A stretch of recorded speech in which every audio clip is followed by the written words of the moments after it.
Say, praise the Lord. Praise the Lord. Thank you, Jesus. It's good to be here. And it's good to have a grateful heart every time magkadto kita sa church. No?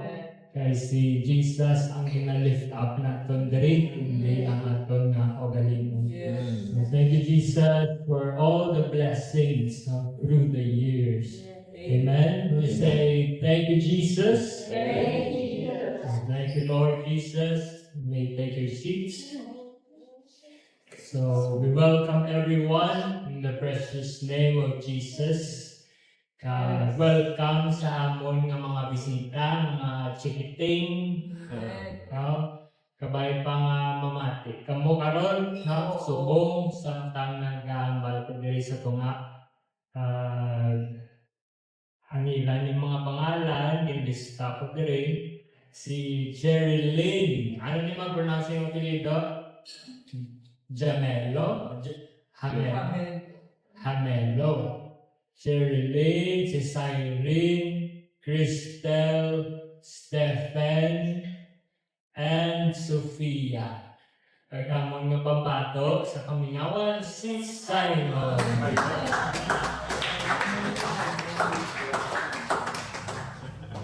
So, thank you, Jesus, sa mayong worship and sa inyong mga praises. Ang mambata lang niya, sana all. So, thank you, Jesus, kay ang Diyos padayon gin nga nag-bless sa kadaysa sa aton. No, si Sister Angel Bal niya nga basta ubrahon niya lang may mo yasupong, no? That is faith. Kaya kita na lang diraan kita na sugod. Later on, ang Diyos hindi kayo magpautang. Kung pag may tinanim, may anihin. Thank you, Jesus. Sa sining nga lugar, nga dili kita pwede ka recharge, kapwa sa kusog every time magkadto kita diri, every Sunday and every Wednesday. Kay sa kakalatago subong sa kalibutan, kinanglan tagid ang kusog sang Dios. No? Kisa wala pa kita kagwa sa church, ang battle ta nagasugod na. Kasugod na ang aton away sa aton pinsar, sa aton nga heart. That's why kinanglan tagid magpahulong every time may chance kita nga mag-worship gid sa kay Jesus. And most especially, magpamati gid sa pulong sa Diyos. So mga bata, kung may nagambal sa tunga, mamati, no? Matulog ka mo sa nagahambal, hindi ka mo nagaybalikid sa kilid o sa likod. Okay? Para ma-absorb nyo gid ang ginahambal ka, maintindihan nyo gid. Kaya kung maintindihan nyo, masunod ninyo kung may maintindihan ninyo. Kung masunod ninyo ang ginahambal, i-bless ka mo ni Jesus. Okay? So, kabay mga i-bless ka mo subong nga aga, para magpuli ka mo karon nga may balon ka mo nga pulong sa Diyos. So, importante din kita magpamati sa pulong sa Diyos, kaya mo ni ang pagkaon sa aton nga kalag. Siling sa Matthew 4:4, for a man shall not live by bread alone, but by every word that proceedeth out of the mouth of God. So, hindi lang kita mag-uwi galing sa Spanish bread ng taong tagalina. Kag wala di pandesal mo nga say.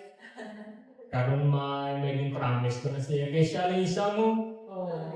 Na nag-a-aponics na tiyan, na kami na nga, biskan ako lang isa, no? Masuka. Biskan ikaw lang isa, malipay mo kami na, malipay na si Jesus. Kaya si Abal ko, si Simon niya, bata pa lang niya, work out your own salvation. No, tayo nga, kay bati makabot Jesus, ready ka na yan, ready ka kaya tinuha, kita magkagto sa simbahan. So, ang ulong sang Diyos, amo ni nga aton nga armas. No, remember the Word of God is our sa last time. So muning aton nga armas, sa muning aton nga pangbato against temptation, number 1 gid. So nga akadasig sa aton mahulog sa tentasyon because you are just a hearer of the word and not a doer. So the word of God is our weapon against temptation. Number 2, against Satan, against the devil. Number 3, against deception and false doctrine. And number 4, against fear and doubt. For God hath not given us the spirit of fear. 2 Timothy 1:7. And doubt, nga may pagduha-duha, nga hindi ka sigurado, kay man wala kasang pundasyon. Yes. Siling sa Matthew 7:24-25, therefore whosoever heareth these sayings of mine and doeth them, I will liken him unto a wise man which built his house upon a rock. And the rain descended, and the floods came, and the winds blew, and beat upon that house, and it fell not, for it was founded upon a rock. So, buot silingon kung nagasunod ka kuno sa pulong sa Diyos, nag-obey kita sa ginahambal sa Biblia, kaangay na kuno nga nagpatindog kita sa balay sa bato.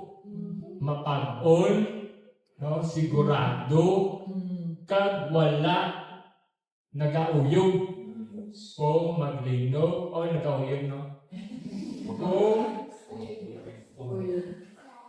Kung ginahuyog sa hangin, kung mabagyo, eh kung maglinog ka, uyog-uyog. So, bisan mag-abot man ang mga bagyo, anong mga bagyo sa atong kabuhi, ang mga pagtilaw, ang mga tentasyon, ang mga problema. So, ang mga ining ang mga bagyo kaabot dina sa aton kabuhi. Pero ang ining ang mga butang hindi ini makapatayog sa aton nga pagtuo kung founded kita sa kamatuoran sa pulong sa Diyos. Amen? And ikalima, the Word of God is our weapon against our flesh. So, kisa mo niya ang pinakadako naton nga kaaway. Hindi ang iba nga tao, hindi ang yawa, kisa rin naman sa bangdan na pang yawa, nga matingala yawa. Kapag muyong mo niya,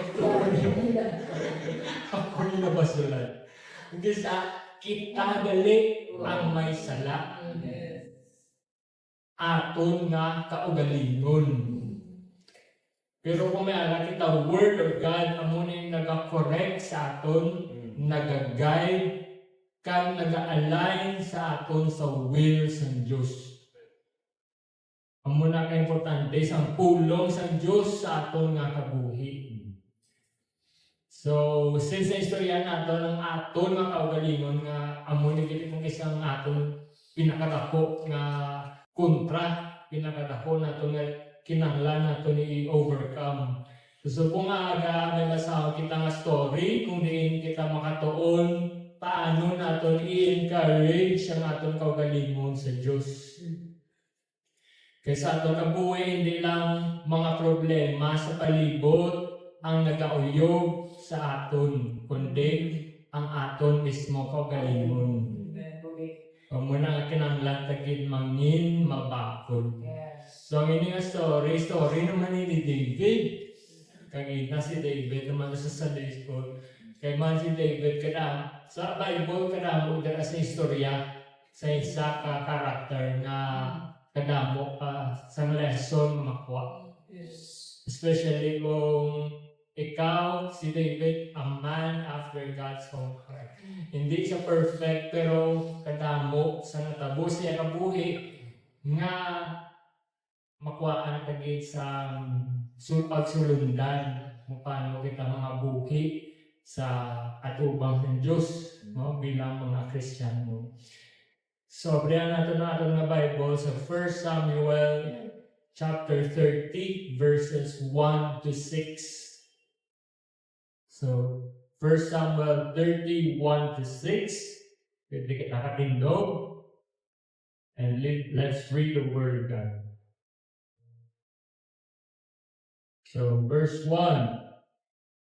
And it came to pass, when David and his men were come to Ziklag on the third day, that the Amalekites had invaded the south, and Ziklag and smitten Ziklag, and burned it with fire, and had taken the women captives that were therein. They slew not any, either great or small, but carried them away and went on their way. So David and his men came to the city, and behold, it was burned with fire, and their wives and their sons and their daughters were taken captives. Then David and the people that were with him lifted up their voice and wept until they had no more power to weep. And David's two wives were taken captives, Ahinoam the Jezreelitess, and Abigail the wife of Nabal the Carmelite.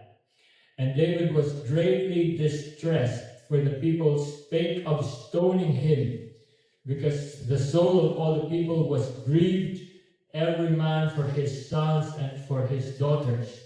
But David encouraged himself in the Lord his God. Yes. So let's all pray. Lord Jesus, we thank you, Lord, sa sining adlaw. Salamat, Lord, sa sining time na makasimba kami sa imo, na makadayo naman kami sa imo, Jesus. And we lift up your name sa sining lugar. And Lord Jesus, we thank you sa sining chance na makakamati, ikit kami sa iyong makulong. And Lord, we pray for your anointing.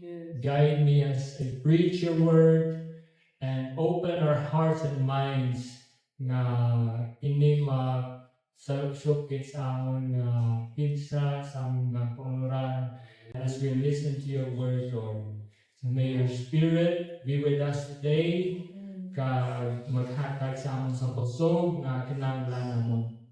So we thank you, Jesus. We give you all the glory, O Lord. This we pray in Jesus' name. Amen. So thank you, Jesus. Please take your seats. So ang title sa ng message subong is Encourage Yourself in the Lord. So sa time na gusto patyon ni King Saul si David, nangita si David sa lugar kung diin siya makapangabuhi na safe upod ang iyang mga tao. Kay si David, naging sikat siya nga warrior or mga ngaway sa Israel. Pero tungod sa iyang kasikatan, nagsulod ang hisa sa pinsa ni King Saul. Kagintuyo niya patsyon si David. Mga more or less 10 years nga sige lagas ni Saul kay David. 10 years gusto siya patsyon ni King Saul. So muman ang sige palagyo ni David kay Saul, upod sa iyang mga loyal na mga followers. So about 10 years nga may nagalagas sa mga gusto kapatsyon. Pinsaron niya ang balatsagon ang sitwasyon ni David. So grabe ka kapoy, emotionally, di lang physically, emotionally and mentally. No? Hindi ka kapaway nga wala ka peace of mind, kaya anytime na may ma-atake sa mo, gusto ka patsyon. So may ma-star si David sa mga kuweba, no? Para lang makapanago. sa mga kagubatan, sa wilderness, sa mga disyerto.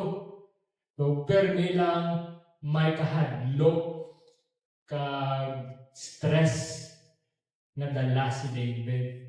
Kaya anytime may masalakay sa ila. Pero despite si David padayon yapon nga naging faithful sa Diyos. So sa amon nga time nga sige palagyo si David kay King Saul, nagkadto si David kay Achish, king of Gath, nga isa ka Philistine, kag nangayo siya sang bulig. And to make the long story short, nakwa ni David ang salig ni King Achish. Kag gintagaan siya sa lugar, amo ni ang syudad sa Ziklag. Kung diin siya makapanago kay King Saul, upod sa iya nga mga tao. So mga tao ni David, mga 600, according sa scripture, 600. Plus ang ilang mga pamilya, mga asawa, pagkabataan. So, gintagaan sa lugar ni King Achish, ang muning Ziklag, ka dito nakapauway siya sa sigilagas ni King Saul. Kaysa nabalaan ni Saul nga si David ara sa Gath, which is a Philistine city, dito lang si Saul nag-untat lagas kay David. Ara siya sa 1 Samuel 27 verse 4. And it was told Saul that David was fled to Gath, and he sought no more again for him.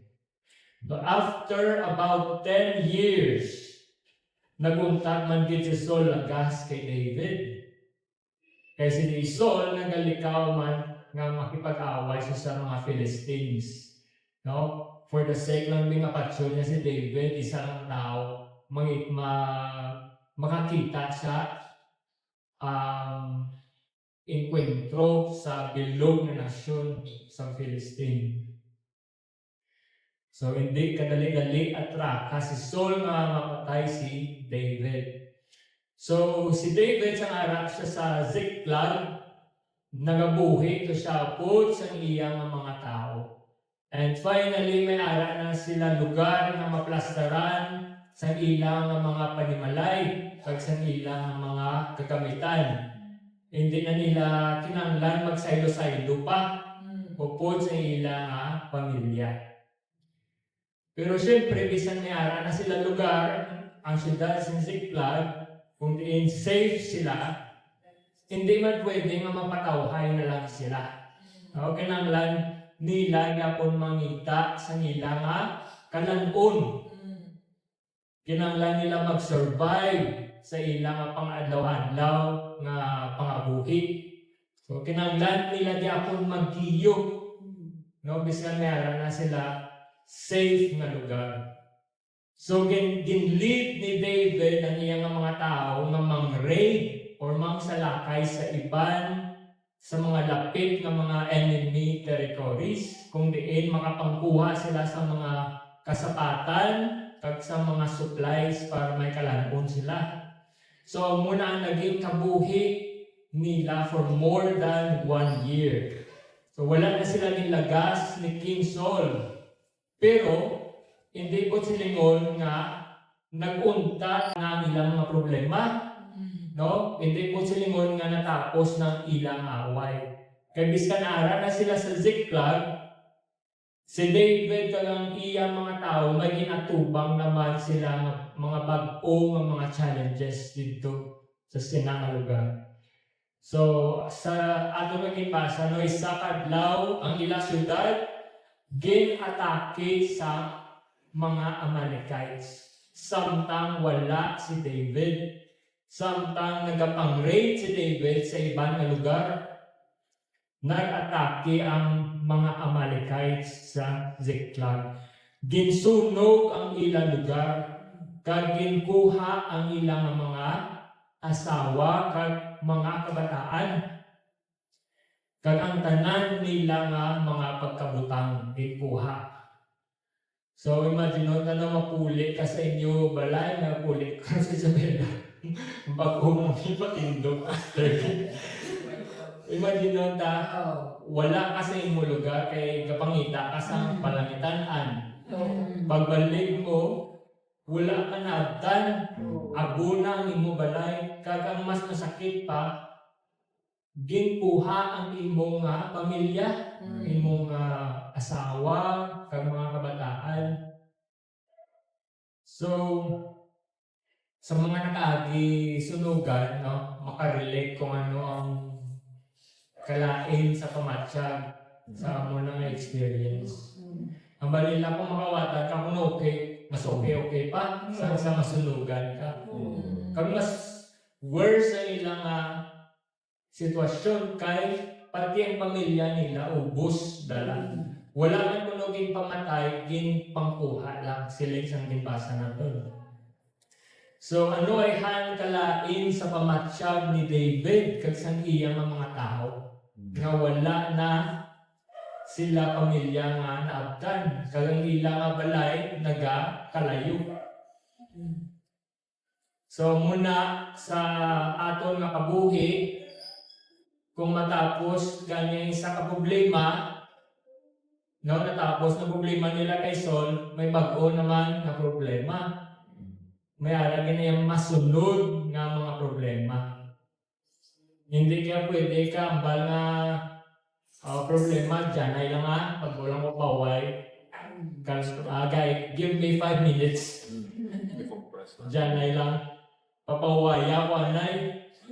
So hindi kita kaambal muna ambal kang ina sa Sunday school, dapat prepared kita all the time.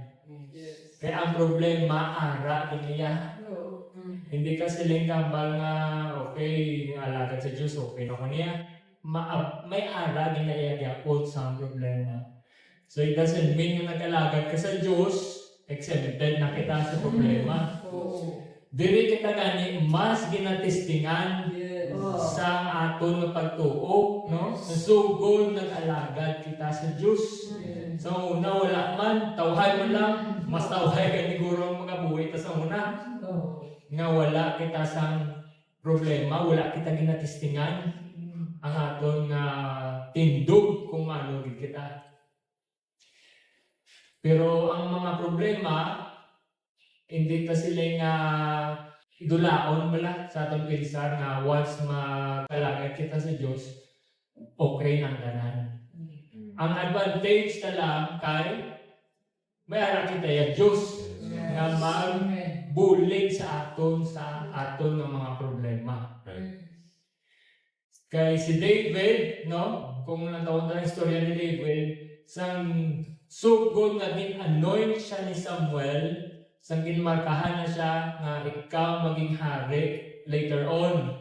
Dito pag nagsunod-sunod ang iyang mga problema. Hindi kita pwede maghulat na mag-alagad ng kita kung nakatibawas na kita sa pagpangabuhi, kung wala na kita mga problema, kung convenient na sa aton mag-alagad sa Diyos, kay hindi ina makaput. So, ang mutong naabta nila, no, sa storya naton, sa ilang lugar, kag grabe ang ilang hilibion, nga maubos ng ilang luwa sa tamaan kasubo, kag hagulgul, hindi lang yung nga hibi lang ang normal. So, ang mga tao, galing sa Diyos, nagkahibi man. No? Kay, hindi man kita robot. No? Gabatsyan man kita sang kasubo, kahadlok, kag kaluyahon. So kita nga mga tao, mga normal man kita gyapon ng mga tao, may balatyagon man kita gyapon. Hindi kita manhid, hindi kita mga pusong bato. Sa 1 Samuel 30 verse 4, kung badayon na natin. And David was greatly distressed, for the people spake of stoning him. Sa 6, no? Sa verse 4. 6, okay. Where the people spake of stoning him because the soul of all the people was grieved, every man for his sons and for his daughters. So sa sobra nila kakasubok, no? Nga bisan kabalo sila nga wala man sala si David, siya ang ilaging basol, si David. Nga ano daw habuyon sa nila sang bato. So muna sa times ang aton problema, sa times ang pagtilaw, kisa galing naton ulo. Hindi kita kapaminsar sa kadlong. Laban-laban gyud ang aton nga ginapinsar sala. That's why hambal naton sa Sunday school last week, you have to control your 6 M's. Control your mind, your mouth, your mood, your manner. Kasi practice the pause. When in doubt, pause. When angry, pause. When tired, pause. When scared, pause. When doubting, pause. And when you pause, pray for wisdom. So pundo anay kag magpaminsar, magpadalong sa sitwasyon. Hindi ka mag-react agad. Hindi ka magpadaso-daso, no? Kay laban-laban gid sala ang imo pinsar. So kung sala imo pinsar, sala ang imo nga reaction, sala ang imo nga behavior. Pero kung kung ara ka nagigbala sa sitwasyon, daw kakalipat kita, no? Nakabudlay gid. Tingwaan naton. Tingwaan nga maghipos anay. Kaya para hindi kita maghinulsol sa aton nga sala na desisyon. So, ang mga tao ni David, ginbasol siya nila. Bisan wala siya sala. So, ang muna kabukat sang role sang leader. Si David nga, upod man lang sila gani pang raid sa lain nga lugar. Pag-abot nila, kalaway sa ilang nga kaintangan, si David ang ilang ginbasol. Bisan wala siya sala, si David, wala gito siya magigihimo nga sala para mag-cause sa amuto nga sitwasyon. Pero sa iya nagkadto ang akig sa mga tao. Kag imagine natin si David, nadulaan man siya gani, 2 ka asawa. Kag may personal man siya nga ginadala nga kabugatan. Nasubuan man si David, pero kinahanglan niya i-comfort ang iyang mga tao. Kinahanglan niya i-lead ang iyang mga tao. So kinahanglan gid ni David magpakabakod, wala siya choice. Otherwise, kung maluyahan man si David, madalman sila tanan. So ano ginobra ni David? He encouraged himself in the Lord his God. Ginpalig-on ni David ang iya kaugalingon sa Diyos. So wala si David naghulat nga i-console anay sa sang iban, i-comfort sa sang iban, i-encourage sa sang iban nga okay lang na, kaya mo na. No, wala siya naghulat nga paayunan siya anay sa iban. So siya mismo ang nagbangon sa iya kaugalingon. Siya mismo nagtulod sa iya kaugalingon sa Diyos. Kag ang amuni nga mindset ni David, amuni ang naging turning point sa ining nga istorya. Because there is power in encouraging yourself. Amen. Si David, nagatudlo siya sa aton nga ang victory nagasugod sa aton mismo. Na hindi ka maghulat na permi lang may nag-motivate sa imo, permi lang may nag-encourage sa imo para mag-move ka, magkiyo ka. Paris na pala sa kalayo. Ang kalayo, wala na nagkalayo. Kay tungod, may iba na tao nga nagapaypay sa iya. May nagakuyap sa iya. Kaya kung amo ng rason nga ang nagkakalayo ka, eventually, makatay na kung wala na may nagkapanguyap sa imo. So kung gusto mo nga nagadaba-daba gitan imo nga kalayo, kag wala nagakapatay, ano ang dapat, Brown? Dapat ikaw mismo may fuel ka sa sulod. May ara ka oil sa imo nga lamp. Kag kinahanglan reserbahan mo gina oil various and 10 virgins.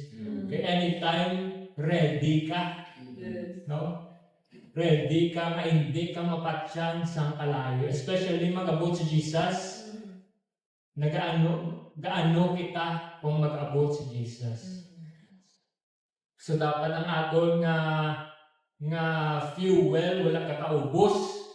Nga kung may ginahimo ka para sa Diyos, imo gid ya drive, imo gid ya willingness, imo gid ya decision, hindi iya sang iban.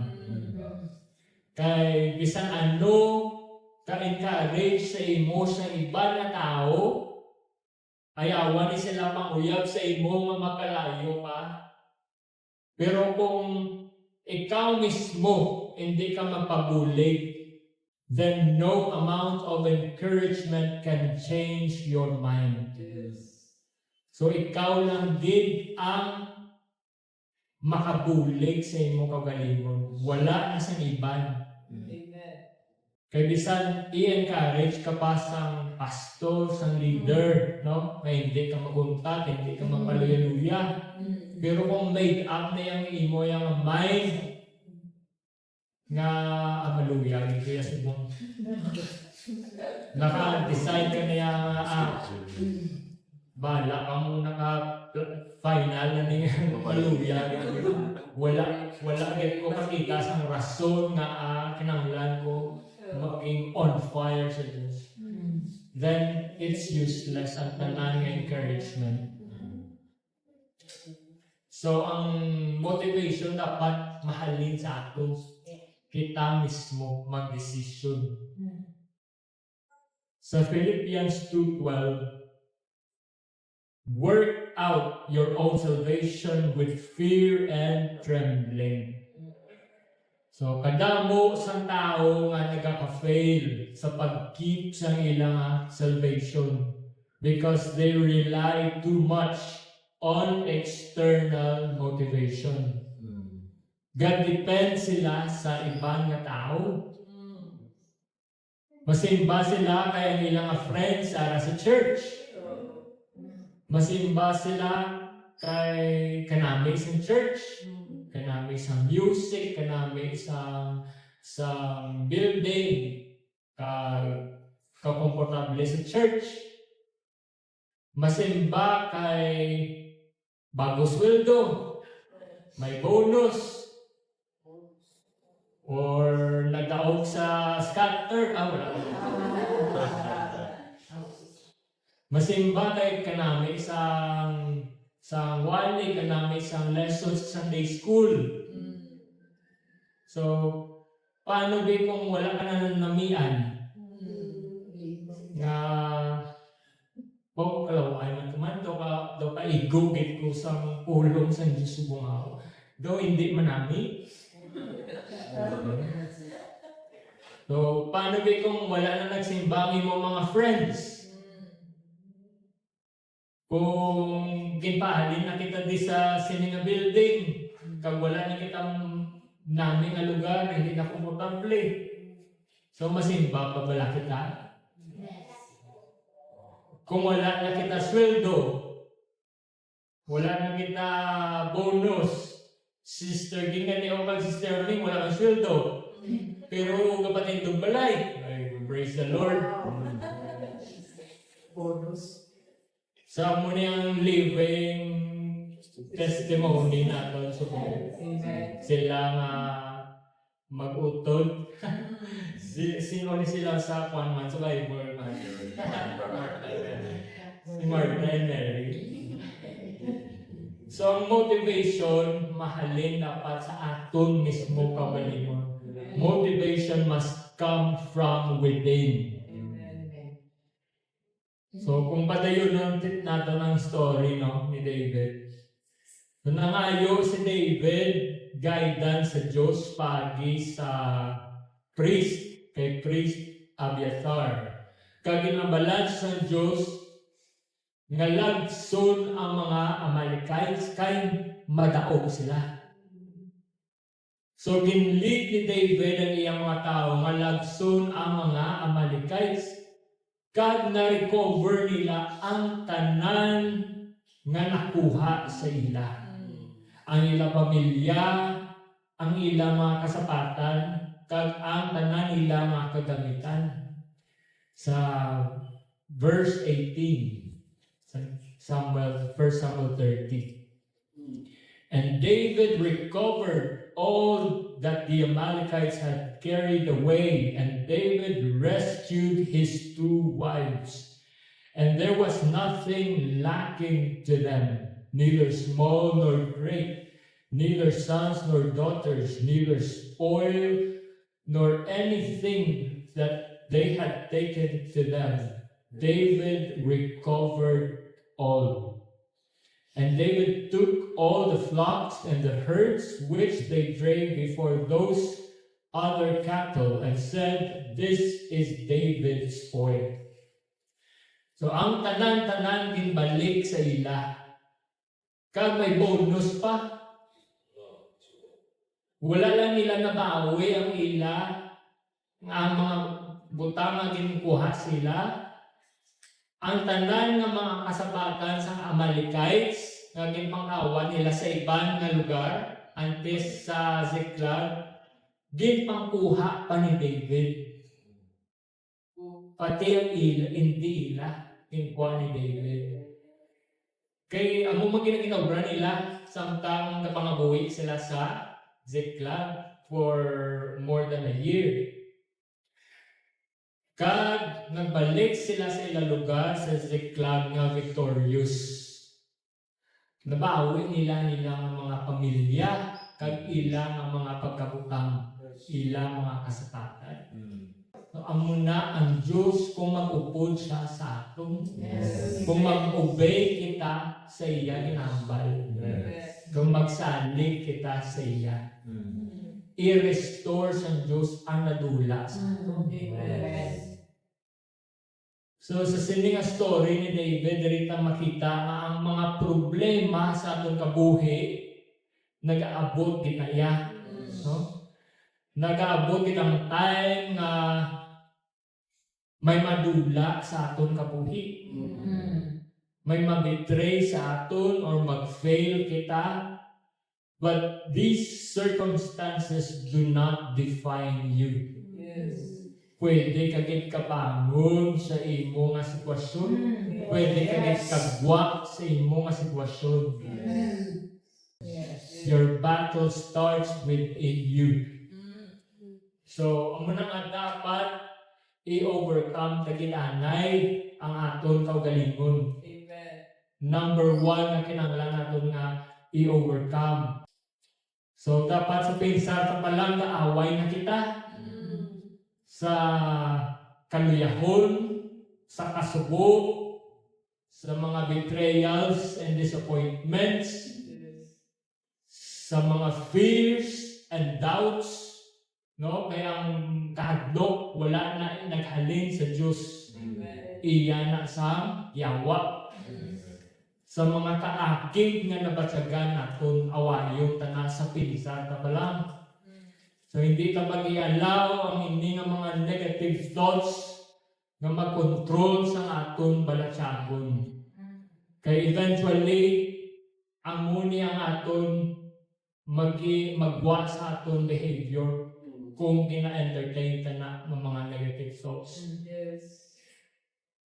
Kaya kung ano ginapasulod naton sa aton pinsar, amo man na ang magwa sa aton actions Yes. or behavior. Kag sa aton nga mga decisions. Ang bagan nila, garbage in, garbage out. So kung ano ginapasulod mo da sa imong pinsar, amo na magwa sa imong kabuhi. That's why ang Bible nag-remind sa aton kung ano ang mga dapat naton ginapasulod sa aton utok, sa aton pinsar. Yes. Sa Philippians 4:8, whatsoever things are true, whatsoever things are honest, whatsoever things are just, whatsoever things are pure, whatsoever things are lovely, whatsoever things are of good report, if there be any virtue, and if there be any praise, think on these things. Yes.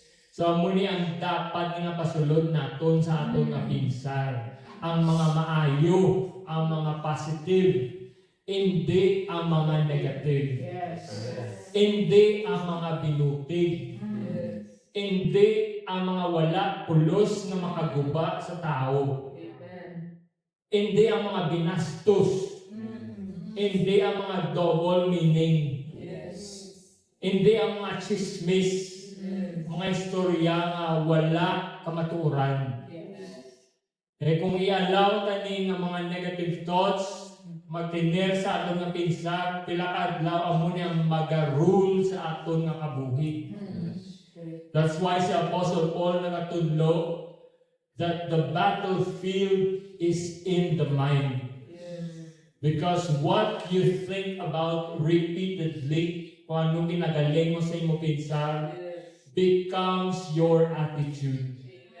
And your attitude shapes your actions. And your actions shape your life. In other words, kung anong gina-feed mo sa imong pinsar, eventually ang mo gina ang matabo sa imo.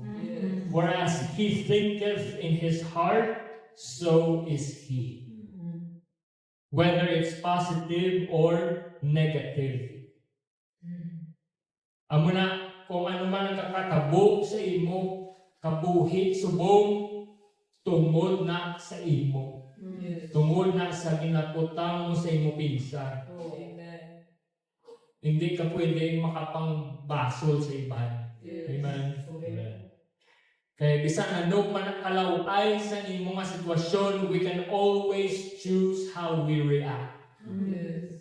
Parehas kay David ang mga tao niya gani mismo gusto sa pasyon.